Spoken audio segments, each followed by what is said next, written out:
Assalamualaikum warahmatullahi wabarakatuh. Halo semuanya. Balik lagi nih sama aku Rifki dan Aku Zahra. di Mad Talks where magic happen comes from here. Nah, nah teman-teman, jadi pada episode Mad Talks kali ini itu pasti bakal seru banget dan daging banget pokoknya karena di episode Mad Talks kali ini kita tuh akan ngebahas tentang visionary of healthcare and the one who behind the scenes of the great healthcare. Dan juga selain itu kita juga akan ngebahas tentang gimana sih strategi manajemen rumah sakit terhadap di dalam era JKN kali ini. Nah, betul banget. Hari ini kita berdua mendapatkan kesempatan nih untuk bisa berdiskusi secara langsung dengan narasumber yang luar biasa dan yang pastinya ahli dalam bidang manajemen rumah sakit. Kami mengundang Direktur Rumah Sakit Al-Rahmah Banyuwangi, Dr. Andriani Hamzah. Boleh kita sapa-sapa dulu ya, Ki? Selamat siang, dokter. Selamat siang, Mas Rifki dan Mbak Zara. Terima kasih banyak sudah Terima kasih meluangkan banyak, waktunya, Dokter. Dok. Ya, terima kasih. Kelihatan segar sekali ya. Apa hawanya puasa? Ya. Nah, baik, sebagai tambahan informasi, Dr. Andriani Hamzah, Magister Manajemen Rumah Sakit selaku Direktur Rumah Sakit Al-Rahmah Banyuwangi. Sebagai tambahan, Dr. Andriani Hamzah juga pernah menjadi surveyor akreditasi rumah sakit, puskesmas dan juga klinik, serta pernah menjabat sebagai kepala bidang pelayanan dan juga penunjang di RSUD Genteng Banyuwangi dan juga sebagai kepala bidang P2P Dinas Kesehatan Banyuwangi serta sekaligus founder Klinik Amor di Banyuwangi. Wih, Itu dia. Keren banget ya Zaya Iya. dengan latar belakangnya. Tentunya pasti dari podcast kali ini. Jadi jangan lupa teman-teman perhatikan dan juga catat ya baik-baik karena ini pasti akan seru banget teman-teman. Nah, langsung aja mungkin dokter bisa langsung dimulai. Dokter gimana kabarnya hari ini nih, Dok? Alhamdulillah. Alhamdulillah baik. Ya. Semoga sehat selalu ya dokter ya. Iya. Ini kalau boleh tahu Dok, dokter udah berapa lama nih berkecimpung di dunia kedirekturan atau misalkan lebih khususnya jadi direktur rumah sakit Aroma ini sudah berapa lama Dok? Kalau Iya. boleh tahu. Sebenarnya untuk direktur rumah sakit itu ketika kurang lebih ya berapa tahun yang lalu ketika saya masih muda, saya direkturnya rumah sakit Ar-Rahmah ini. Oh. Gitu. Kebetulan setelah dalam perjalanan karir saya ya saya diterima sebagai ASN, kemudian saya pamit resign sebentar karena tidak memungkinkan untuk menjabat di dua tempat ya di mana saya mengambil struktural rumah sakit ya yaitu sebagai kabit penunjang dan kemudian geser lagi ya kabit pelayanan seperti itu Ji. Oh, Dan baik. untuk tahun 2025 setelah saya purna tugas sebagai ASN di Dinas Kesehatan per 1 Maret 2025 saya diberi amanah untuk sebagai direktur rumah sakit Aroma. Oke. 1 tahun tepat kayaknya ya. 1 tahun. Luar ya. biasa. Iya. Dokter, kira-kira Rumah Sakit Al-Rahmah ini sudah berdiri sejak tahun berapa ya, Dok? Dan Iya. mulai kapan beroperasinya? Iya, rumah sakit Aroma ini kemarin kita ulang tahun yang ke-30 tahun ya. Sudah luar biasa dan rumah sakit Aroma adalah rumah sakit tipe D dengan 58 TT dan kami sudah bekerja sama dengan BPJS Kesehatan, juga BPJS Ketenagakerjaan. Udah Jasa lumayan lama raja ya berarti, juga Dok, ya. 30 tahun. tahun ya. Iya, Udah dekade lamanya ya. alhamdulillah. berarti. Melayani. Keren, Iya, keren. keren. Iya, alhamdulillah. Kemudian kira-kira kalau dari manajemen sendiri, Dok, biasanya yang paling bikin pusing itu bagian apa, Dok? Mungkinkah dari manajemen keuangannya kah atau manajemen SDM-nya kah? Iya, jadi semuanya itu adalah terintegrasi ya. Ya, jadi bagaimana tata kelola sebuah rumah sakit ya baik mengatur sumber daya ya. Sumber daya itu bisa dari SDM-nya, sarana prasarana, penunjangnya dan bagaimana kita meningkatkan citra sebuah rumah sakit yaitu adalah brand rumah sakit itu sendiri agar dikenal oleh masyarakat luas. Oh, baik, Iya, menarik iya, sih. iya. Berarti dari branding itu sendiri memang harus ini ya dokter ya. Dari cukup penting juga dari branding rumah sakitnya itu Iya. sendiri ya dok ya. Branding rumah sakit merupakan salah satu yang mendongkrak bahwa rumah sakit itu lebih bisa dipercaya oleh masyarakat untuk hadir atau mendapatkan pelayanan di rumah sakit tersebut. Oke, menarik. Nah, ini Dok, ini kita mau ngebahas terkait yang lagi happening di belakangan ini Dok. Belakangan ini kan lagi marak-maraknya nih Dok ya. Belakangan ini tuh kayak pasien BPJS yang akhirnya nggak bisa ngebayar gara-gara ada pemberhentian PPI-nya ya, kalau nggak salah PBI-nya yang diberhentikan. Nah, berhubung dengan tersebut, nih ngomongin itu Dok, sebagai rumah sakit umum swasta Ar-Rahmah ini, bagaimana Dok posisi strategis rumah sakit Ar-Rahmah ini dalam menghadapi sistem JKN ini Dok? Iya. Lagi ramai ya. Iya. Ya, di era JKN ini ya, itu merupakan tantangan ya, tantangan yang nyata khususnya rumah sakit swasta. Kenapa?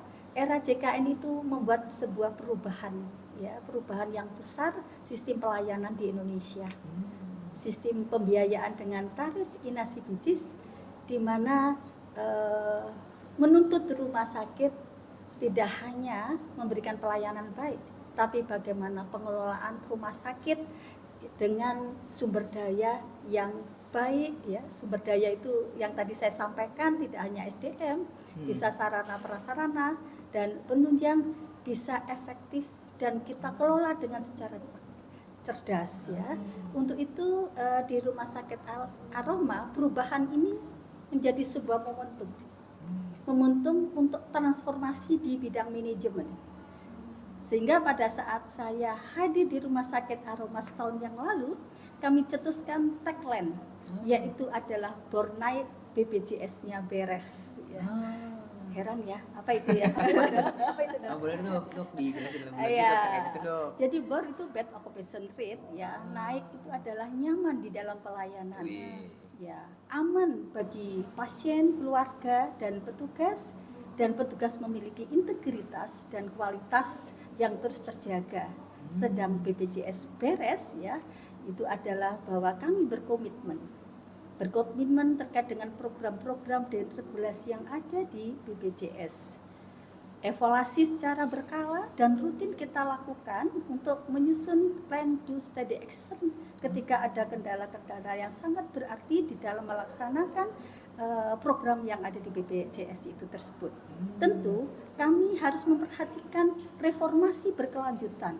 Nah, mungkin Mas Rifki dan Mbak Jara, saya melihat regulasi BPJS itu update terus ya. Oh, iya, betul. Update terus sehingga kita terus harus memperhatikan dan mengambil langkah ya, termasuk yang tadi disampaikan ketika ada perubahan regulasi yang beberapa waktu yang lalu PBI tiba-tiba tidak aktif seperti itu ya. Maka kita harus mengambil langkah-langkah yang cepat. Kemudian tadi sudah selanjutnya kita harus efisien dan efektif dan terus menjaga standar mutu layanan di rumah sakit khususnya Ar-Rahmah. Oh, Menarik banget. Jadi emang sekompleks itu ya, Iya. cuma sekompleks itu penanganannya terkait kebijakan ini dan Ar-Rahmah sendiri bisa beradaptasi akan hal tersebut ya dokter ya. Jadi adaptasi sebuah rumah sakit itu adalah sangat penting di era BPJS ini. Karena kalau tidak bisa beradaptasi, nanti kita akan sulit terkait dengan tata kelola rumah sakitnya.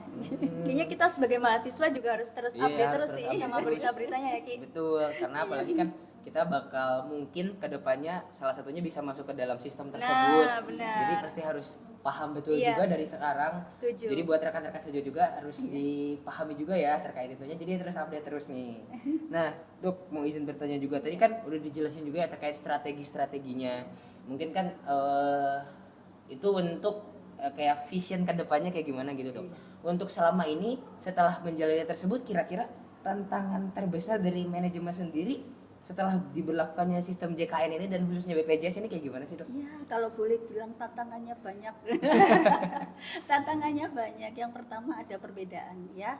Yang sebelumnya adalah fee for service sehingga kita dibayar berdasarkan tindakan. Kemudian berubah menjadi inasibijis ya, berdasarkan case base ya. Sehingga pembayarannya adalah berdasarkan diagnosa dan tingkat kegawatan dari pasien tersebut. Nah, tentu ini membuat kita terus menyusun suatu tim.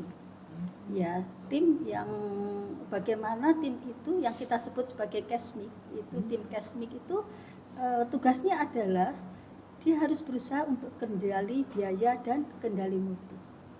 Kami juga mengupdate terkait dengan verifikator, bahwa verifikator yang ada di rumah sakit itu harus memahami ya apa yang ada di dalam inasibisis. Itu yang terpenting. Di lain itu ya, kita juga harus melakukan efisiensi manajemen biaya. Jadi tetap kalau tidak ya kan sudah dipatok ini namanya biayanya. Kalau sakit A biayanya adalah sekian. Nah, tentu kita harus ada manajemen terkait dengan pembiayaan yang biasanya dikenal dengan kendali mutu dan kendali biaya ya. Jadi itu yang harus kita lakukan. Belum lagi kita harus memperkuat kolaborasi antara dokter, koder dan rekam medik. Tentu kami harus terus meningkatkan SDM kami sesuai dengan regulasi yang ada. Itu tantangannya ternyata banyak, makanya saya sampaikan banyak. Betul. Tapi kita berusaha menyesuaikan diri. Iya, Jadi orang yang bisa adaptasi itu adalah orang yang bisa hidup kan gitu ya. Soalnya dengan keberlanjutannya, dengan dinamikanya perubahan adaptasinya juga ya dok ya, Iya, betul. harus selalu bisa beradaptasi terus gitu ya dok ya. Dengan perubahan regulasi Iya. yang ada terus ya, Iya. perubahannya. Nah, bicara tentang BPJS tadi ya dok, pasti kan nggak lepas tentang manajemen keuangan. Nah, kira-kira Rumah Sakit Umum Al-Rahmah sendiri bagaimana dok? Apakah memiliki kebijakan dalam mengatur keuangan supaya bisa tetap stabil tetapi juga memberikan layanan yang terbaik untuk pasien? Nah, ini yang penting ini. Bisa bikin orang kadang ngelamun gitu ya. Terkait bagaimana kita bisa stabil di keuangan di era JKN ini. Tentu harus ada budaya, yaitu adalah budaya cost awareness, tanpa menurunkan kualitas dari layanan klinik ya. Kami berikan ya kepada DPJP atau dokter yang menangani itu adalah memiliki independensi terkait dalam mengambil keputusan medis. Jadi dari manajemen nggak akan terlalu ikut campur ya. Cuman kami punya sistem ya, di mana sistem itu memastikan bahwa layanan medis yang dilakukan itu tepat dan efisien. Itu yang terpenting gitu. Ya. Nah, kemudian timbul pertanyaan, budaya cost awareness itu yang bagaimana sih gitu ya? Ya, tahu nggak? Belum tahu. Mungkin kayak lebih ke arah ini ya dok ya, kayak kita tuh harus lebih aware terkait pengeluarannya kita gimana mungkin gitu ya dok. Iya betul. Jadi cost awareness itu yang pertama adalah kita harus rasional di dalam memberikan misalnya pemeriksaan penunjang ya, yang harus selinier dengan kondisi pasien. Kemudian kita juga harus penggunaan obat-obat yang tepat dan cost efektif. Ya, itu harus menjadi pertimbangan. Selain itu kita juga harus efisien di dalam operasional ya. Kalau siang hari kalau tidak butuh listrik ya listriknya dimatikan, dipadamkan. Hal-hal kecil itu kalau seluruh rumah sakit itu bisa banyak loh biayanya. Iya, maka kita memang harus kan kebetulan kalau dijajak ini terang ya seperti ini ya, kelambunya dibuka, sudah cukup pencahayaannya, dapat matahari gitu juga ya dok ya. Kemudian juga kita harus mengatur ya waktu tunggu sehingga lebih bisa mendapatkan penanganan yang baik seperti itu. Dan kita tetapkan bahwa kita harus menjaga mutu dan biaya. Jadi kendali mutu dan kendali biaya itu menjadi garis yang harus terus kita tegakkan di dalam melayani atau era JKN ini. Ya, seperti itu. Dan perlu diketahui bahwa untuk sustainability sebuah rumah sakit itu tidak bisa kita tergantung hanya BPJS saja ya, atau istilahnya walaupun kaitan programnya JKN Iya. ya, tapi orang lebih familiar terkait dengan sebutan BPJS. Benar nggak? Benar nggak? Betul, betul. Jadi seperti itu, maka dari itu kita harus diversifikasi layanan. Nah, untuk tahun ini maka kita launching yang barusan saja ya, insya Allah bulan Februari kemarin ya, itu ada launching, kita bisa melayani vaksinasi internasional ya, alhamdulillah. Keren. Ini udah mulai daging banget sih. Iya Ya. nih. Isinya udah mulai daging banget. Kita belajar banyak tentang manajemen rumah sakit. Nah, Dok, udah nih tadi kita udah bahas tentang BPJS dan juga semacamnya. Iya. Setelah betul, itu iya. untuk kalau misalnya dalam rumah sakit pasti kan memberikan layanan kepada pasien, kan membutuhkan obat-obatan, Iya, alat-alat. betul. Nah, Iya. kira-kira gimana cara Rumah Sakit Al-Rahmah ini untuk memaksimalkan dan juga menggunakan hal-hal tersebut, terus juga termasuk dalam sumber daya manusia dalam menggunakannya supaya bisa lancar dan efisien. Kira-kira apakah Rumah Sakit Al-Rahmah punya cara khusus untuk menangani hal tersebut gitu, Dok? Iya, betul. Ya. Di era BPJS seperti saya sampaikan tadi, bahwa evaluasi secara berkala itu dan evaluasi secara ketat itu penting sekali. Nah, di situ yang kita sebut tim KESMI. Dulu tim kami ini yang menangi BPJS kalau nggak salah hanya 2-3 orang ya. Tapi saat ini adalah satu tim di mana kepala ruang, kepala unit masuk di dalamnya. Ya, termasuk komite medik itu masuk di situ. Dalam artian apa? Kita bahas, kita evaluasi.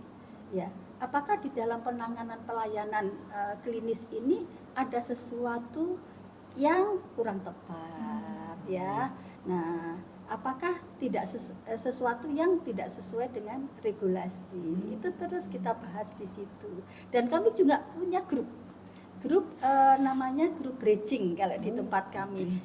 Iya, itu terus di situ. Nah, karena begitu kompaknya kami. Saya terima kasih ya teman-teman tim Kasbi gitu. Ini dipimpin Bu Wadir sama Yanmet kayaknya ya. Terima kasih, itu luar biasa. Nah, kerja beliau luar biasa, detail sekali sehingga pada tahun ini, tahun 2025 kita mendapatkan penghargaan ya dari BPJS sebagai antrol yang terbaik. Ya.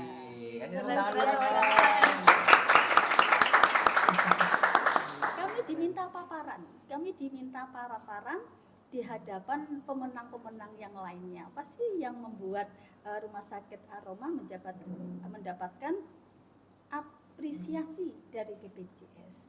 Karena ternyata tidak mudah. Antrol ini pertama kami masuk, maaf ya, kami itu urutan terbawah sekali. Ya, kalau nggak salah 3 dari bawah waktu itu. Kemudian kita kumpulkan, kita belajar lagi gimana antrian online. Antrol itu antrian online kami bisa melejit gitu ya. Jadi grafik yang bawah, berikutnya bawah. Ternyata kita pelajari betul. Ternyata permasalahan di lapangan untuk meningkatkan antrian online tidak mudah. Kenapa? Antrian online menggunakan HP. Betul nggak? Nah, HP masyarakat itu apa, Android atau iPhone sama ya? Tentu ada yang tidak support ya, tentu ada yang tidak support. Kita HP tidak support, apa yang harus dilakukan? Kita berusaha membantu. Nah, HP-nya support, tapi pulsanya nggak ada gitu loh, karena mobil JKN-nya nggak bisa gitu. Sehingga kami menyediakan untuk yang pulsa tidak support, Rumah Sakit Al-Rahmah menyediakan untuk pulsa ya, gitu itu boleh dong dikasih tepuk tangan. Tepuk tangan dong. Belum sampai di situ, ternyata nomornya juga nggak support ya. Nah, kalau nomornya ini kami hanya menyediakan kartunya saja. Kenapa? Khawatirnya milih nomor cantik nanti harganya luar biasa sehingga kami menyediakan. Tapi cukup membantu karena dulu sebelumnya harus ke counter dulu, harus jalan counter dulu, beli pulsa dan beli kartu. Sehingga untuk itu, nah dengan demikian memudahkan itu. Nah, kita posisinya sudah kemarin itu ranking 3. Tapi dari bawah sampai ranking 3 itu ini adalah kerjasama yang baik. Nah, tidak terlepas itu, ternyata kemarin kami ada pertemuan lagi. Ternyata kami juga mendapat penghargaan yaitu sebagai rumah sakit yang berkomitmen terbaik di tahun 2025. Jadi ada 2 penghargaan. Iya, Keren boleh. banget. Jadi artinya apa ya? Usaha yang kinerja yang baik, tim yang baik, insya Allah akan membuahkan hasil yang baik. Nah, jadi Setuju. Kata-katanya bagus banget Iya, ya. Berarti Quotes of the day. quotes of the day dari kita untuk kita juga ya, dokter. Iya, Nah itu betul, Rifki ya. cukup penasaran. Tadi kan untuk membangun tim yang hasil yang baik, jadi tim yang baik juga diperlukan ya dok. Iya. Rifki juga mau bertanya tadi masih terkait ini cost awareness gitu dokter. Cost awareness, Nah ya. mungkin kan cost awareness mungkin masih banyak yang belum aware juga mungkin dok tentang Iya. cost awareness ini. Apalagi kan mungkin dari tim manajerial sangat dibutuhkan ke bawah-bawahnya juga awareness gitu ya dok. Nah Iya, itu betul. untuk menumbuhkan sikap awareness dari tim manajerial ke Iya. bawah-bawahnya itu gimana sih dok caranya dok? Jadi kita secara berkala, kalau di manajemen itu Iya. kita evaluasinya ketat ya. Setiap minggu tim jajaran manajemen kami itu membuat laporan kami kegiatannya apa saja per jam tiap hari ketika dinas ya. Nah dilaporkan 1 minggu sekali dan saya akan melihat ya. Jadi langsung saya selaku direktur memantau langsung. Ya selain saya ada visite besar ya keliling bersama-sama tim manajemen. Kenapa? Karena kita harus menciptakan bahwa tidak ada batas antara manajemen dengan staf yang lainnya, juga dengan medis. Itulah yang memperkuat yang disebut sebagai bagaimana memperkuat clinical government yang ada di rumah sakit ini. Ya seperti Itu itu menarik gitu soalnya. menarik banget. Iya ya, maksudnya kayak kan harus ada awareness biasanya dimulai dari Iya. petinggi-petingginya atau misalkan dari ketuanya. Akhirnya yang biasanya yang membuat akhirnya enggak terlaksana itu gara-gara sulit untuk mengkomunikasikan dari ketuanya ke bawah-bawahnya, tapi ternyata di rumah sakit Ar-Rahmah ini works dengan akhirnya ada banyak penghargaannya, sudah banyak Iya. yang diterima gitu. Udah terbukti dengan Iya, penghargaan-penghargaannya. bener Dari banget. tadi yang ranking 30 jadi ranking 3. Tiga, itu bener-bener Keren banget, meningkatnya kayak sangat cepat Sangat- sekali gitu ya. Dan naiknya naik banget ya, Naiknya sampai naik masuk banget. 3 besar Betul. loh. Nah, ngomong-ngomong tadi juga terkait ini dokter, tadi kan ada itu online ya, tadi itu pendaftaran antrian online tadi. Nah, di antara online ini kan termasuk salah satu peran Ar-Rahmah sebagai mengikuti perkembangan teknologi dan digital ini ya dok ya.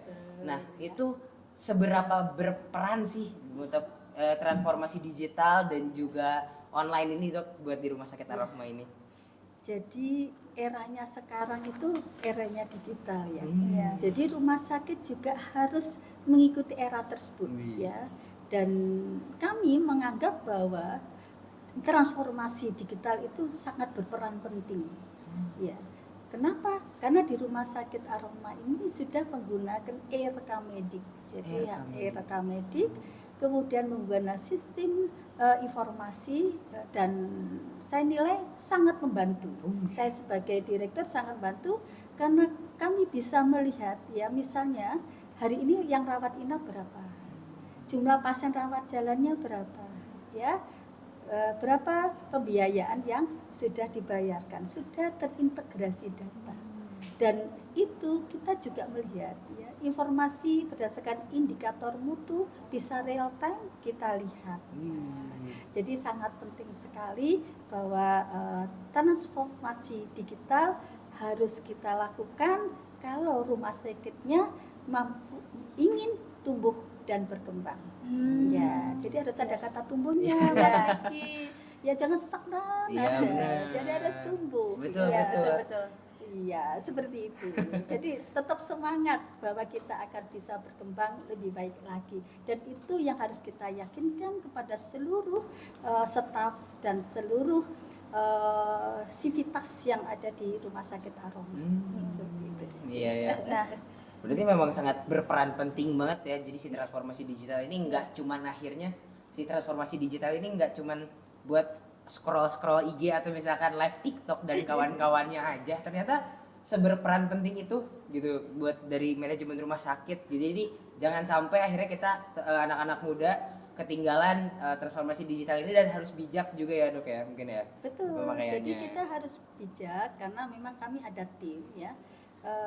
Tim tadi sudah disampaikan, mungkin tim marketing kami ya itu memang terus mengendalikan apa yang di up di dalam IG kami, medsos kami, dan itu kita mesti harus hati-hati ya, karena medsos itu juga perlu kehati-hatian, jangan sampai ngapunten salah bicara di dalam medsos itu. Apalagi sekarang kita Gen Z kan kemanapun dimanapun bawanya HP kan. Iya. Bawanya HP bukanya apa? Medsos. Iya. Nah, tiba-tiba ini aja udah viral aja Iya. misalkan. belum apa-apa kayak baru berapa menit udah viral gitu.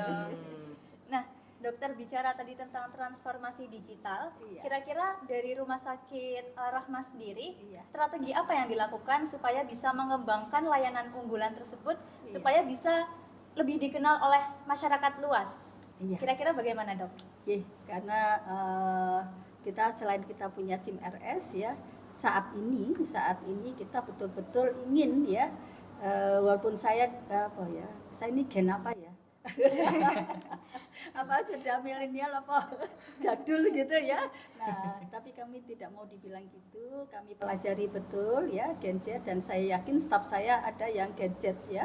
Sehingga bagaimana kita bisa mengupdate dari ilmu. Jadi untuk ilmu itu tidak harus top down dari saya ke bawah, tapi dari bawah pun bisa bottom up untuk memberi masukan kepada kami. Sehingga bagaimanapun kita harus maju bersama, yaitu Born Naik BPJS-nya beres, itu tagline yang kami sampaikan ya. Iya.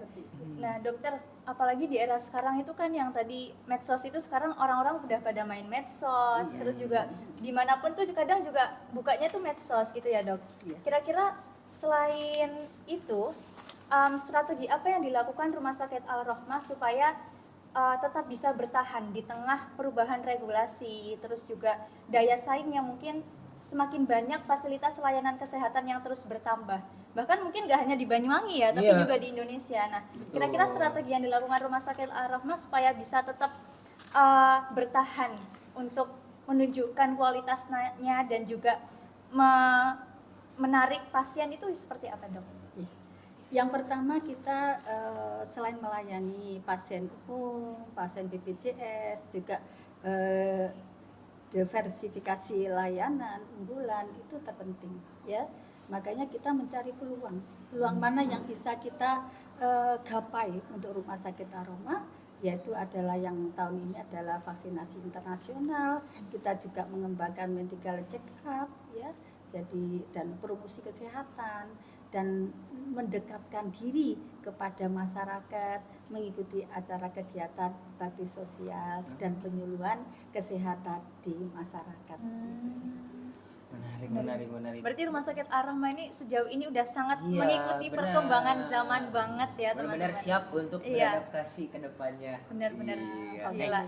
Ini untuk pertanyaan pamungkas nih dok nih. Kan ini apa ya, semakin hari jujur kami juga kan dari Vikia ini tergolong baru kedokterannya dok, dan semakin hari mungkin kedepannya akan semakin banyak juga nih fakultas-fakultas kedokteran yang baru, SDM kedokteran yang baru, akhirnya membuat mungkin bisa jadi membludak gitu dok untuk dari si sumber daya kedokterannya ini. Tapi mungkin kalau misalkan cuma sekadar dokter aja kan agak kurang mungkin ya dok ya. Jadi berhubungan dengan ini ngomongin tentang entrepreneur, kira-kira dokter ada pesan nggak kira-kira buat mahasiswa kedokteran di luar sana, atau misalkan buat teman-teman yang sedang mencari jati diri juga, apa sih yang harus ditambahkan buat nilai ke dirinya sendiri gitu dok? Ada nggak dok? Baik ya, tapi sebelum itu ya boleh kami sampaikan ya. Jadi kita Rumah Sakit Al-Rahmah itu punya strategi jangka panjang ya. Jadi kita melihat dari 4 perspektif. Yang pertama adalah dari segi finansial ya. Bagaimana cash flow kita stabil, bagaimana efisiensi di pembiayaan inasi bisnis, dan bagaimana pendapatan non JKN itu terus meningkat. Nah, yang kedua adalah customer perspektif.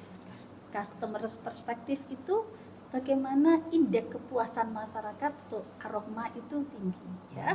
Pada awalnya memang kami Google review-nya masih nilainya kurang ya, tapi alhamdulillah saat ini kita sudah bintang 4 ya. Bisa lihat Google review. Kalau anak Gen Z itu selalu melihat Google review ya. Iya. Review-review ya, Dok. Review seperti itu. Dan kemudian kita juga bagaimana kita membranding tadi sudah saya sampaikan, dan internal proses perspektif yaitu adalah bagaimana kita ke dalam, bagaimana bor kita optimal, bagaimana loss terkendali, bagaimana transformasi digital itu kita perhatikan. Dan yang paling penting mungkin ini untuk pembelajaran adik-adik juga ya, atau mas-mas juga, mbak-mbak juga, bahwa learning dan growth perspektif itu sangat penting. Bagaimana kita tumbuh, bagaimana kita meningkatkan kompetensi kita sebaik-baiknya, ya. Kemudian bagaimana budaya kerja itu harus diciptakan, ya. Kalau tidak ada budaya kerja di suatu institusi, terasa hampa, ya, terasa hampa, ya. Nah, budaya kerja di tempat kami itu ada, yang pertama adalah 5R, yaitu pertama ringkas, ya. Jadi sesuatu yang tidak pada tempatnya kita ringkas, dan kemudian rapi, ya, kita resik, kemudian kita rawat, dan tentu saja rajin lingkungan maupun kita diri sendiri itu. Dan yang terpenting juga bahwa kita sebagai leader, ya, leader itu harus jadi model. Jadi yang berat itu leader, model, dan menciptakan middle manager di tata kelola sebuah institusi, khususnya di rumah sakit. Jadi tidak hanya leadernya aja, ya, wamenso, ya, tukang cukur katanya. Tidak, dok, kami tidak tukang cukur katanya gitu, ya. Jadi bagaimana kita menciptakan leadership di tingkat middle manager, ya. Saya bilang selalu, ya, I do, you see. Saya kerjakan, kamu lihat dulu saya. Nah, kemudian you do, I see. Kamu kerjakan dan saya akan lihat, tidak saya lepas, kamu saya dampingin. Khawatir kalau kebijakan diambil masih belum sesuai dengan visi misi dari sebuah rumah sakit. Dan kalau saya sudah menyatakan you do, I don't see. Saya kamu kerjakan dan saya tidak akan melihat lagi saya, tapi memperketat evaluasinya secara berkala, dan tentu itu dalam pengamatan kami. Dan leader juga harus mau melaksanakan walk round, ya. Jadi walk round itu artinya apa? Kita melihat langsung, ya, jangan terima masukan ditelan langsung, tapi harus lihat langsung. Nah, di samping itu khususnya adik-adik yang adik-adik mahasiswa, karena saya dulu juga jadi mahasiswa. Jadi yang terpenting itu bagaimana, satu, kita harus bekerja keras dan penting integritas. Karena kerja keras dan integritas itu akan bawa kita kepada kesuksesan kita. Kesuksesan tidak harus nanti kalau sudah lulus, tapi saat belajar inilah adalah sebuah wahana adik-adik untuk belajar. Enak, oh si mahasiswa, ya gak apa-apa, keliru dibenerin gitu. Tapi kalau kita sudah nantinya sudah lulus, maka ya mau tidak mau tanggung jawab itu ada pada kita. Dan kenapa pengangguran tinggi? Karena dia tidak bisa mencari pekerjaan untuk dirinya sendiri. Jadi orang yang bisa mencari pekerjaan untuk dirinya sendiri, saya yakin dia suatu saat akan punya karyawan. Betul enggak, Pak? Betul. Ya, kalau pekerjaan sendiri aja belum bisa, lah gimana mau merekrut karyawan? Iya. Ya, benar. Jadi kalau sudah bisa merekrut karyawan namanya bos, ya, boleh ya. Jadi betul. Itu yang bisa saya sampaikan, semangat adik-adik pada tahapannya. Kalau saat ini tahapannya adalah belajarlah dengan baik. Pahami betul materi-materi yang ada di dalam pelajaran sekolah. Itu yang akan nanti membawa kesuksesan adik-adik semua. Ya, ini mau ditutup, boleh closing ya. Nah, baik, terima kasih banyak ya dokter. Terus baik, tepuk tangan dulu teman-teman. Dan dari penyampaiannya tadi, dengan nyampaian sangat daging, sangat benar-benar Iya. berkualitas tadi Iya. dan dengan ilmu-ilmu yang saya dapatkan tadi, jujur yang paling saya catat buat pribadi saya sendiri, yang paling penting adalah ini tadi, kita harus bisa lihat, akhirnya jangan lihat dari perspektif kita sendiri teman-teman, kita harus bisa melihat ke perspektif orang lain juga melihat kita kayak gimana, karena apabila kita kerja sendiri tentu akan ribet juga ya dok ya. Dari Rumah Sakit Ar-Rahmah tadi sendiri sudah dibuat dengan begitu banyaknya tim, dan dari tim yang begitu banyaknya itu tentu nggak bisa bekerja sendiri, harus adanya kolaborasi antara tim tersebut dan juga manajemen maupun ke timnya itu. Nah, terima kasih banyak sekali Dokter Andriani karena telah memberikan kita insight yang begitu luar biasa dan juga waktunya udah berbagi ilmu begitu. Dan mungkin sedikit kesimpulan juga bahwasanya Rumah Sakit Ar-Rahmah ini bisa sangat serius dalam beradaptasi meskipun di era JKN ini. Nah, sebenarnya ini teman-teman peran entrepreneur yang paling penting. Gimana caranya kita bisa tetap inovatif, adaptif di tengah tantangan yang kita tuh nggak tahu datangnya tuh dari mana aja, bisa dari kanan, kiri, atas, bawah, depan, belakang. Jadi kita bisa belajar salah satunya dari Rumah Sakit Ar-Rahmah ini yang bisa tetap beradaptasi, bahkan juga berkembang di era teknologi dan juga perubahan regulasi yang mungkin akhir-akhir ini sedang banyak berubah seperti itu.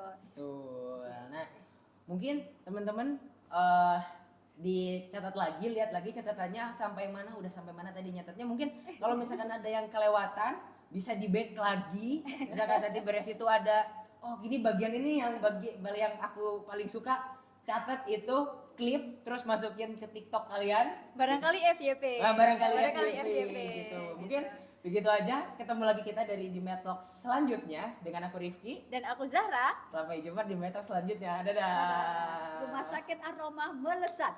Boleh? Oh, gitu, boleh. boleh, Sebelum ayo. kita tutup, mungkin sekali lagi kita ada jargon dari Rumah Sakit Ar-Rahmah. Mungkin bisa dipimpin sama dokternya. Iya. Gayanya gimana, Dok? Iya, melesat. Oh, bahasa. Ya, alhamdulillah ya, boleh sedikit closing statement bahwa rumah sakit yang visioner adalah rumah sakit yang tumbuh secara seimbang, kuat di sistem, sehat dan sehat di keuangan dan unggul dalam pelayanan. Wih. Terima kasih semuanya. Selamat siang. Rumah Sakit Ar-Rahmah. Ar-Rahmah Melesat. Yeay.